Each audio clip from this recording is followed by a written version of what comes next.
حضرت عیسیٰ علیہ السلام نے حواریوں میں سے اپنے 2 نمائندے انطاکیہ کی طرف بھیجے۔ جس وقت وہ شہر کے پاس پہنچے تو انہوں نے ایک بوڑھے آدمی کو دیکھا کہ جو چند بھیڑیں چرانے کے لیے لایا تھا۔ یہ حبیب صاحب یزد تھا۔ انہوں نے اسے سلام کیا۔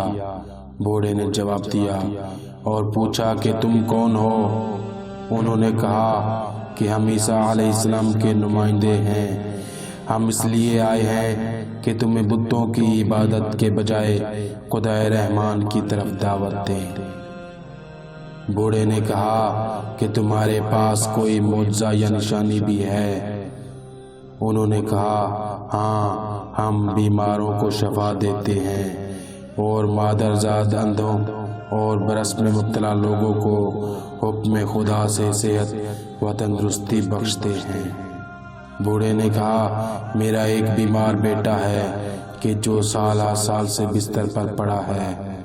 انہوں نے کہا ہمارے ساتھ چلو تاکہ ہم تمہارے گھر جا کر اس کا حال معلوم کریں۔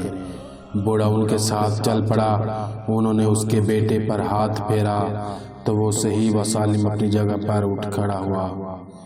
یہ خبر پورے شہر میں پھیل گئی اور خدا نے اس کے بعد بیماروں میں سے ایک کثیر گروہ کو ان کے ہاتھ شفا بخشی۔ ان کا بادشاہ بت پرست تھا۔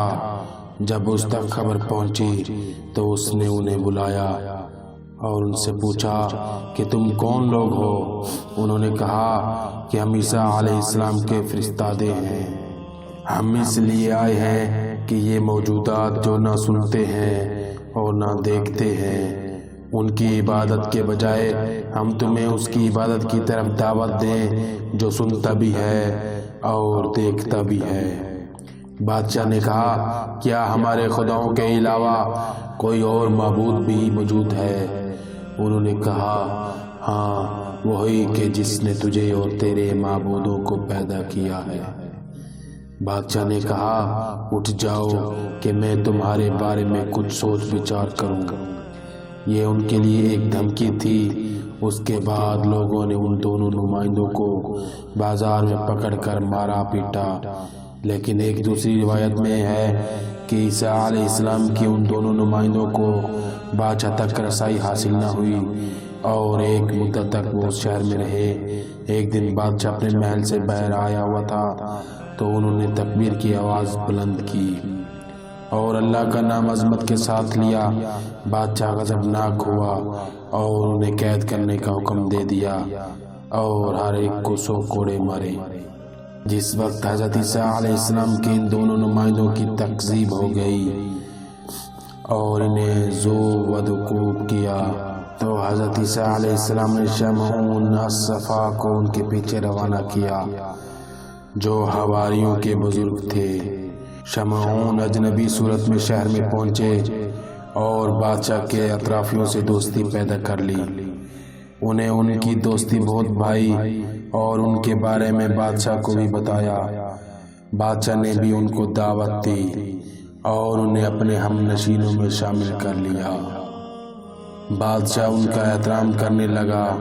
شمعون نے ایک دن بادشاہ سے کہا میں نے سنا ہے کہ 2 آدمی آپ کی قید میں ہیں اور جس وقت انہوں نے آپ کو آپ کے دین کے بجائے کسی دوسرے دین کی دعوت دی تو آپ نے انہیں مارا پیٹا۔ کیا کبھی آپ نے ان کی باتیں سنی بھی ہیں؟ بادشاہ نے کہا مجھے ان پر غصہ آیا کہ میں نے ان کی کوئی بات نہیں سنی۔ شمعون نے کہا اگر بادشاہ مصلحت سمجھیں تو انہیں بلا لیں تاکہ ہم دیکھیں تو صحیح کہ ان کے پلے ہے کیا۔ بادشاہ نے انہیں بلا لیا۔ شمعون نے یوں ظاہر کیا جیسے انہیں پہچانتے ہی نہ ہوں اور ان سے کہا تمہیں یہاں کس نے بھیجا ہے؟ انہوں نے کہا اس خدا نے کہ جس نے سب کو پیدا کیا ہے اور جس کا کوئی شریک نہیں ہے۔ شمعون نے کہا تمہارا معجزہ اور نشانی کیا ہے؟ انہوں نے کہا جو کچھ تم چاہو۔ بادشاہ نے حکم دیا اور ایک اندھے غلام کو لایا گیا جسے انہوں نے حکم خدا سے شفا بخشی۔ بادشاہ کو بہت تعجب ہوا